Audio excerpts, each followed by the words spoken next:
Bonjour à tous et bienvenue sur votre chaîne préférée, la chaîne de BioK Community, votre première communauté universelle dans le domaine de la santé holistique. Alors aujourd'hui, changement de décor, vous le voyez derrière moi, on n'est plus avec le même décor. Vous allez voir au cours des prochaines interviews, le décor va un petit peu se modifier. On a changé l'endroit de prise des vidéos. Donc voilà, ici c'est assez simple, assez sobre, mais il y aura de la petite déco qui va venir rejoindre dans les prochaines vidéos, vous allez voir. Alors tout d'abord, je vous souhaite à tous une très belle année 2025. Ça y est, on a passé le cap aujourd'hui, à l'heure où je tourne cette vidéo, on est le 7 janvier et on a passé le cap de cette nouvelle année. Toute l'équipe de Bioquet vous souhaite une magnifique année 2025, que tous vos souhaits se réalisent et que vous avancez toujours vers un pas de plus vers le développement personnel, le développement spirituel et on vous souhaite en tout cas de trouver votre voie de cœur, votre voie d'épanouissement, tout simplement.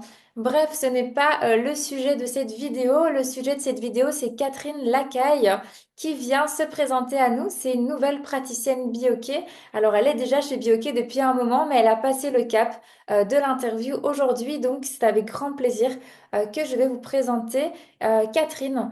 Donc, Catherine Lacaille, elle est française. Elle vient de Normandie.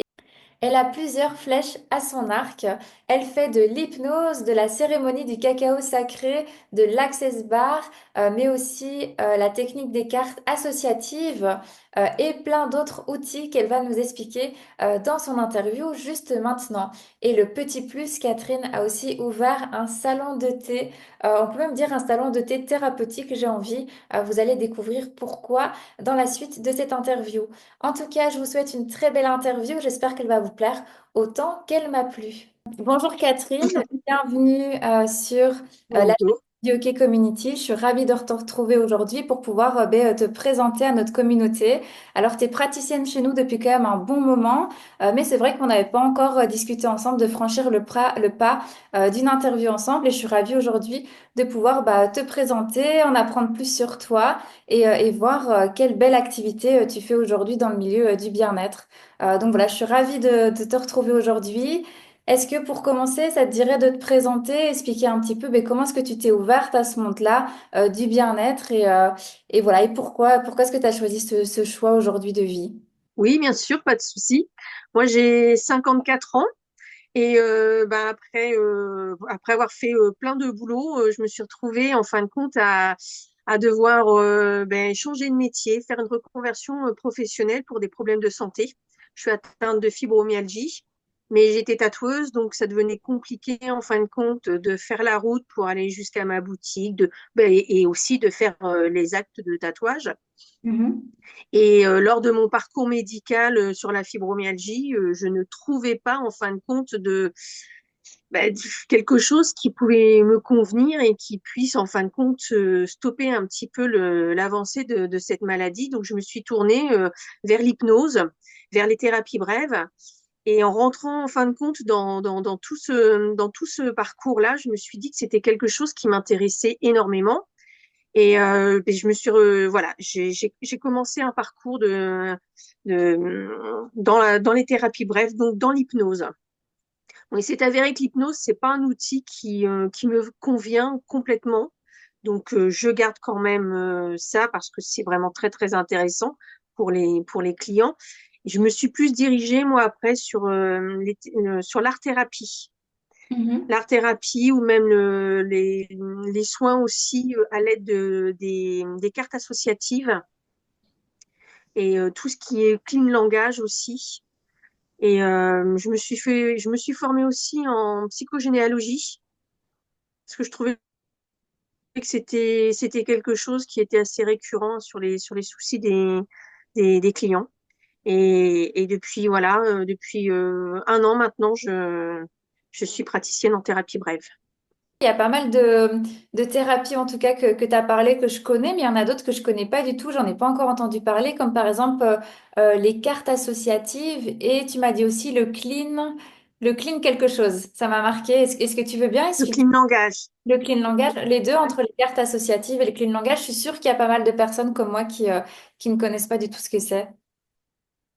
Alors, je vais commencer par le clean langage. Le clean langage, en fin de compte, c'est une méthode d'hypnose, mais sans être sous hypnose, en fin de compte.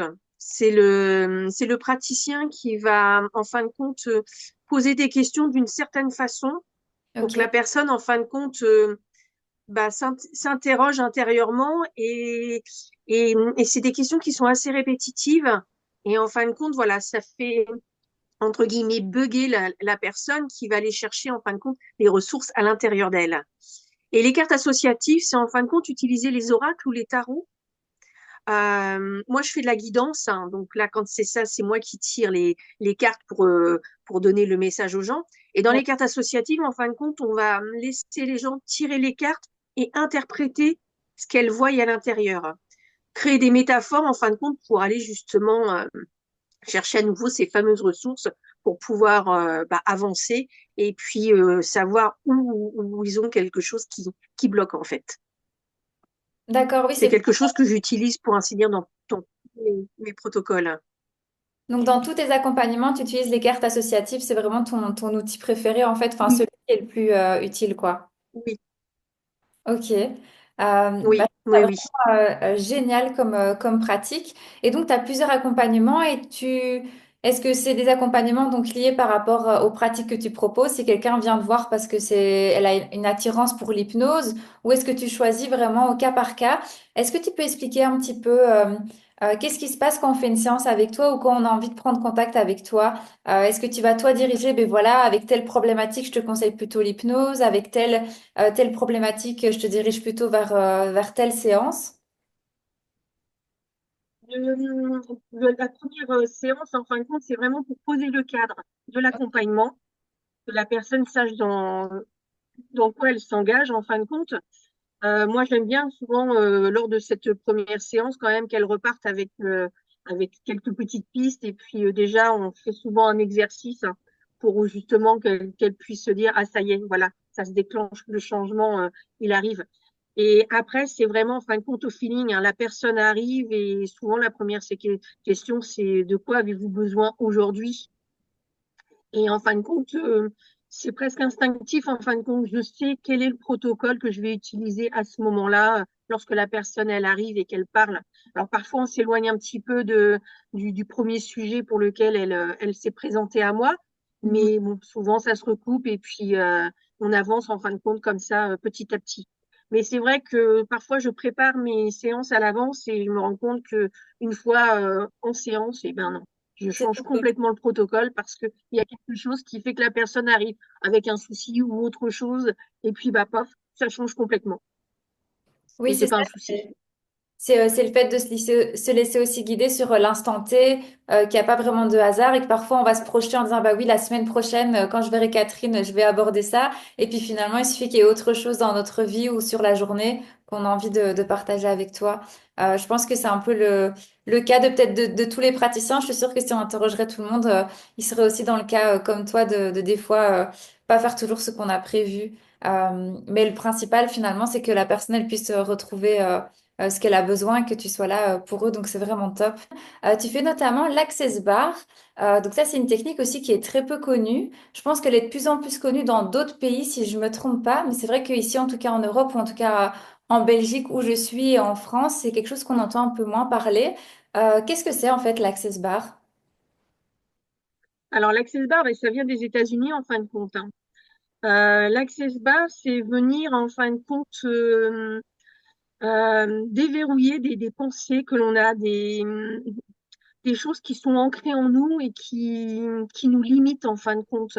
Donc on va venir positionner nos doigts au niveau du crâne et Ok. simplement, en fin de compte, bah, débloquer ce que chez Access Bar, ils appellent les barres, pour, en fin de compte, ne plus laisser de limite, en fin de compte, aux pensées ou aux réactions des gens, que ce soit beaucoup plus fluide, en fin de compte, pour eux, qu'ils ne soient pas enfermés dans un système où on leur a répété tout le long de leur vie que ça, c'est comme ça et pas autrement. De pouvoir justement, en fin de compte, faire les choses pour eux et par eux, en fin de compte. Oui, c'est ça. C'est quelque chose qui est très doux, hein, Access Bar. C'est un petit peu comme si on avait des codes en fait au niveau de la Pardon? tête. Je dis c'est un petit peu comme si on avait des codes au niveau de la tête et que tu allais déprogrammer des croyances. Un petit peu ça? si j'ai bien compris. C'est ça, tout à fait, oui. Oui, oui. Et oui, j'avais pas trop, j'étais pas trop loin en disant que ça venait des États-Unis. Je me disais, je pense que j'avais déjà entendu parler que ça venait d'un pays un peu plus loin, en tout cas d'un autre continent. Et alors, il y a une autre technique aussi que tu pratiques, c'est la cérémonie du cacao sacré. Alors ça, c'est quelque chose d'un peu plus courant, en tout cas, c'est dans le mouvement aujourd'hui, on en entend beaucoup parler. C'est quoi ta vision de la cérémonie du cacao sacré? Est-ce que c'est quelque chose que tu fais en groupe? Est-ce que c'est en individuel? Et pourquoi c'est bien de faire une cérémonie du cacao sacré? Moi, j'en suis venue à la cérémonie du cacao sacré parce que je voulais présenter quelque chose de nouveau, quelque chose qui se fait beaucoup en Belgique, qui est reconnu là-bas et qui a beaucoup de mal à arriver en France, hein. Ça commence, mais c'est vrai que c'est compliqué. Je voulais amener à ces femmes ou à ces hommes, en fin de compte, quelque chose de différent. Je trouve que c'est quelque chose qui est très apaisant aussi, quelque chose où on va venir vraiment s'écouter. La cérémonie du cacao sacré, elle est là pour ouvrir son chakra cœur, en fin de compte, pour pouvoir vraiment se reconnecter à son soi intérieur, tout en douceur, tout en bienveillance. Et je trouvais que c'était quelque chose de très, presque poétique, en fin de compte, et ne pas avoir ce côté trop thérapeutique, en fin de compte. Et donc, ça, voilà, on démarre par une méditation, et puis après, on va venir déguster ce cacao sacré. Et voilà, juste prendre du temps pour soi. Ok. Il y a des très beaux messages hein, qui apparaissent hein, lors de la cérémonie, hein. Donc, comme tu dis, c'est plus un temps pour soi, un moment d'introspection, et on rentre pas trop Oui, dans une recherche thérapeutique de régler quelque chose, etc. On se laisse juste le temps de déposer, de partager un moment avec toi autour d'un cacao, en oui, tout cas Et je pense que c'est aussi le fait que ce soit une boisson chaude, et puis le cacao, c'est quelque chose de réconfortant. Donc, ça ne m'étonne pas ce que tu dis, qu'on doit vraiment ressentir des effets d'apaisement et se sentir bien dans l'instant présent. Je pense que c'est important aussi. Et ça, donc, du coup, la cérémonie du cacao sacré, ça peut convenir à tout le monde, en fait. Il n'y a pas de prérequis où tout le monde pourrait profiter de ce moment. complètement, oui. C'est vraiment un moment de libération, en fait, hein, de libération et de reconnexion à son enfant intérieur, hein, à soi. D'accord. Et la Et oui, transition, on le fait surtout en groupe, hein. c'est plutôt alors, du coup, en groupe, ensemble, est-ce que c'est autour d'une thématique en particulier? Non, pas du tout, c'est pas obligé, hein. Non, non, chacun va justement aller chercher voilà, ses propres choses à l'intérieur de lui. D'accord. Et le fait d'être en groupe, je pense que ça apporte aussi cet apaisement, ce côté où voilà, je ne suis pas en thérapie. Je suis dans ce cercle et, euh, et je suis dans la bienveillance et dans le non-jugement des autres. Je pense que la transition que je vais faire, elle va juste être géniale parce qu'en fait, on a parlé de la cérémonie du cacao sacré, mais en fait, en plus d'être praticienne hein, depuis un an, comme tu l'as dit, tu as ouvert avec ta sœur un salon de thé, euh, mais qui est pas un simple salon de thé, si je me trompe pas. Il a aussi des petites spécificités. Est-ce que tu peux nous en parler? Oui, oui, quand j'ai fait mes recherches pour trouver un cabinet pour faire mes thérapies, je ne voulais pas me cantonner à rester dans un petit local et avoir des gens les uns après les autres. Je voulais quelque chose de convivial où on puisse échanger, où on puisse se partager des choses. Et oui, donc j'ai embarqué ma sœur dans cette idée et on a créé ce salon de thé où on va pouvoir déguster un très bon thé ou un café ou même un chocolat, parce qu'on fait des bons chocolats chauds aussi, mais où on allait pouvoir justement aborder le côté ésotérique ou spirituel dans un endroit où voilà, on n'est pas dans le jugement, où tout le monde peut donner son avis, où les gens vont pouvoir se rencontrer et se dire ah ben on n'est pas tout seul en fin de compte à être dans cette ouverture spirituelle. Et sur une partie du local, en fin de compte, on a créé une boutique ésotérique où on va pouvoir retrouver des pierres de lithothérapie, où on va pouvoir retrouver de l'encens, des bougies, des bols tibétains, tout ce qui, en fin de compte, peut graviter autour des thérapies brèves et qui vont accompagner en plus. par rapport justement voilà, à mon accompagnement à moi par les thérapies. Parce que je pense que c'est un complément.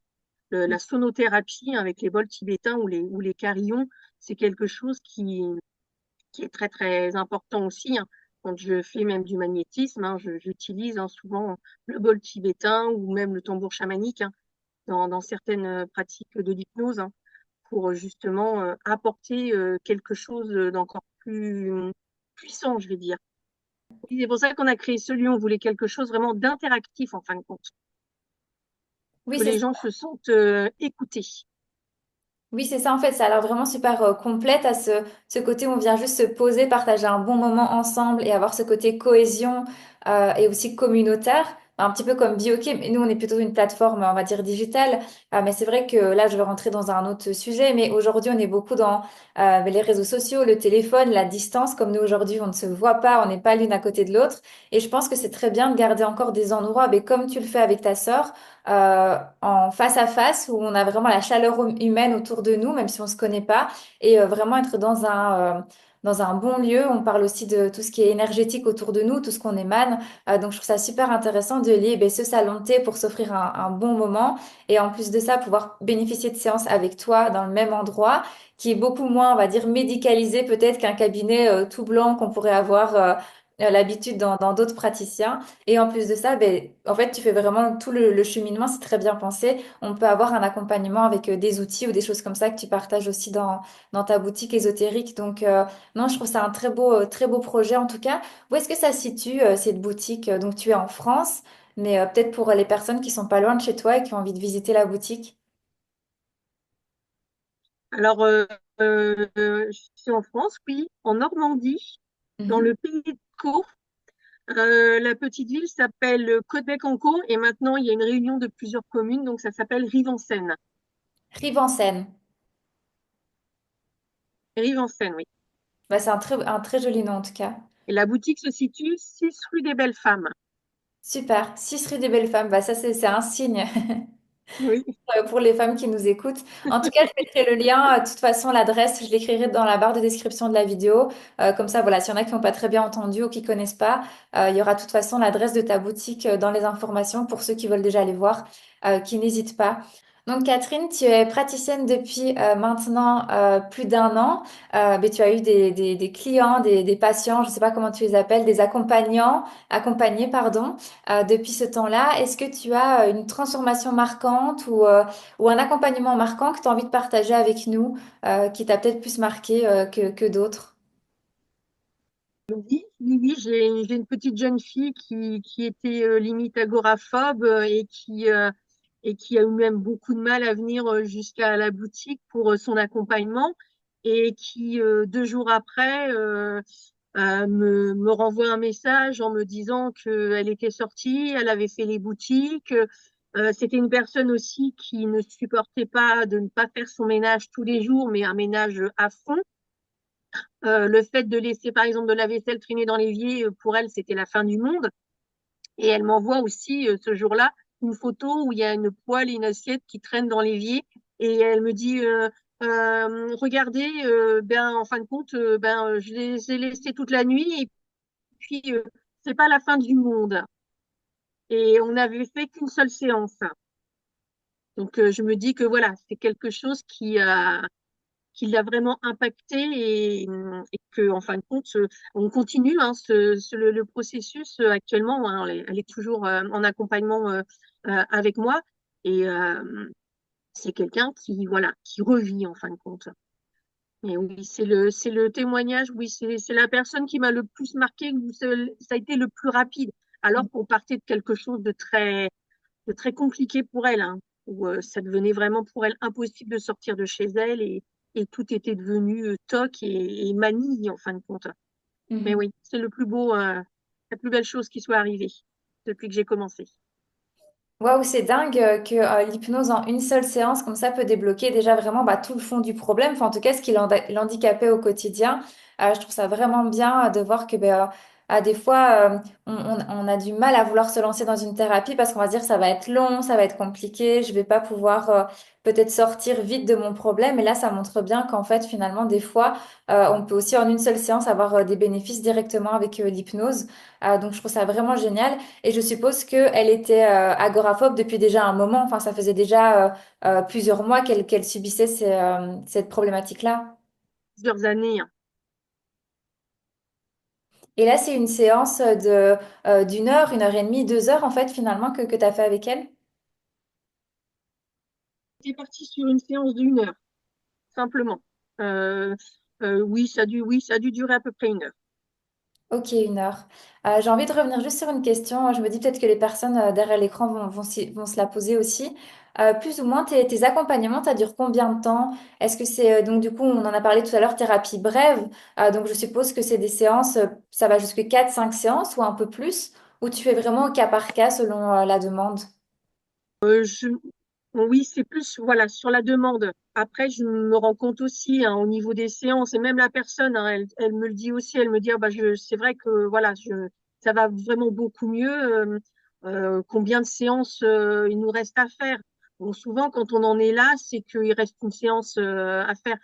Euh, on est à peu près sur 4, 5 séances. Voilà, thérapie brève. On n'en prend pas pour 10 ans, hein. Euh, j'ai des séances qui sont un petit peu plus longues en temps et en durée sur la psychogénéalogie. On va aller étudier en fin de compte l'arbre généalogique, côté maternel et côté paternel. Donc là, on est sur 7 séances qui durent 1 heure et demie. Quand je fais de l'art-thérapie, on est sur une durée aussi d'1 heure et demie hein, sur les séances, Ok.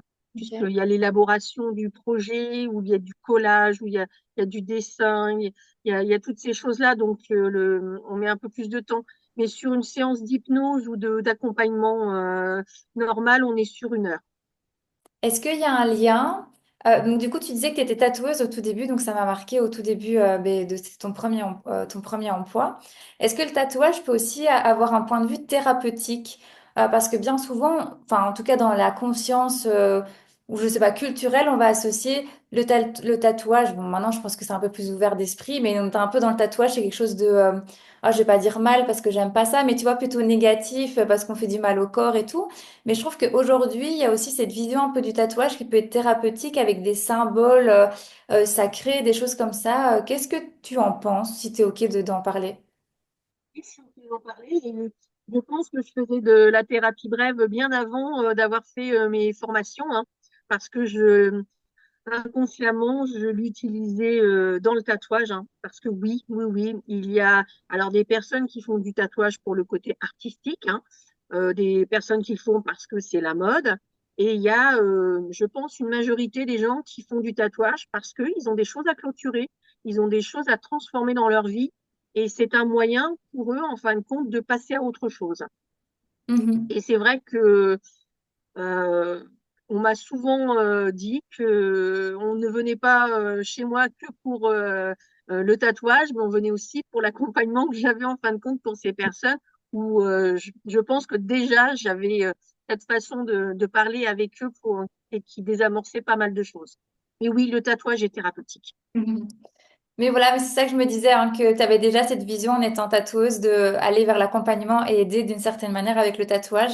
Mais on arrive à la fin de cette interview qui était très intéressante sur toi, tes pratiques et sur ton salon de thé, le projet que tu as fait avec ta sœur, qui était vraiment très riche.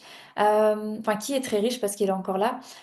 Est-ce que tu as un mot de la fin pour les personnes qui nous regardent et peut-être qui n'osent pas encore entamer des thérapies brèves telles que les outils que tu as proposés? Donc, je le rappelle, tu fais de l'hypnose la cérémonie du cacao sacré. Tu fais aussi de l'access bar, des cartes associatives, si je dis bien le terme. C'est ça, c'était associative. Dernière question pour toi avant de clôturer l'interview. Quel message de fin, qu'est-ce que tu aimerais bien dire à toutes ces personnes qui ont envie d'entamer une thérapie bref, qui ont envie de changement? Peut-être ici, on est en début d'année, on est dans cette nouvelle année 2025 et ils disent, allez, c'est mon année, moi aussi j'ai envie. Mais comme tu l'as fait dans ce beau témoignage d'agoraphobe ou de problèmes qui viennent nous empêcher un petit peu la vie, moi aussi, j'ai envie de foncer vers autre chose et j'ai envie de me libérer de tout ça. Ce serait quoi le mot de la fin ou un message que tu auras envie de partager avec ceux qui nous regardent aujourd'hui? Mais que c'est parfois difficile hein, de, de changer, hein. Il y a toujours ces peurs ancestrales qui font on est bien dans ces schémas répétitifs parce qu'on connaît et que, en fin de compte, on a tous les ressources en nous pour pouvoir justement changer et qu'il faut parfois simplement que quelqu'un nous tende la main et nous dise, ben voilà, le chemin, il est là, il faut le prendre. Parce qu'il y a, voilà, il y a ces peurs. Mais qu'en fin de compte, eh ben, quand on trouve le bon chemin pour sa vie, eh ben, c'est le meilleur des chemins. Merci Catherine pour ces mots. Merci beaucoup. Je laisserai de toute façon toutes les informations te concernant sur toi, tes accompagnements, sur ton salon de thé en barre de description. Donc j'invite vraiment les personnes qui veulent en savoir encore davantage sur toi, même si on a déjà beaucoup parlé de ton parcours et de qui tu es, à vraiment aller voir du coup ta fiche Bioké ou en tout cas aller voir tes informations. Je sais pas si tu as des réseaux sociaux, mais je les rajouterai aussi si jamais si les personnes ont envie de te suivre au quotidien dans du coup ta vie de praticienne. Bah, merci infiniment Catherine pour cette interview. Ah oui, j'adore dire ça. Comme à chaque fin d'interview, je te propose, en tout cas, je t'annonce que c'est un peu comme si tu avais fait une sorte de bizutage sur la chaîne de Bioké. Donc là, tu as fait ton interview, tu es rentré sur la chaîne de Bioké YouTube. Et je t'invite, si jamais tu as envie de partager un sujet en particulier, comme par exemple, on a dit tout à l'heure, là, le tatouage thérapeutique, etc. Je pense que ça peut être un truc vraiment important et intéressant, où on n'en parle pas assez, ou d'autres sujets, par exemple. Mais je t'invite vraiment à le communiquer avec moi et je t'ouvre les portes de la chaîne Bioké pour pouvoir faire peut-être d'autres vidéos ensemble. En tout cas, tu es la bienvenue. Merci beaucoup, ce sera avec plaisir.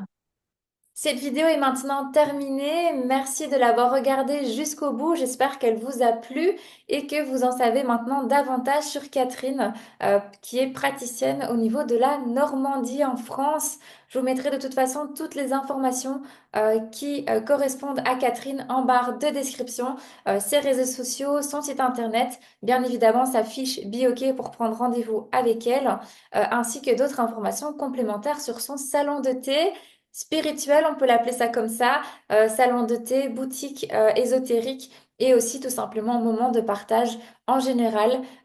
Voilà, c'était une très belle interview, ça m'a fait très plaisir de partager ce moment avec Catherine et avec vous. On se retrouve tout prochainement pour une nouvelle interview avec un nouveau praticien et d'ici là, n'oubliez pas, Biocar.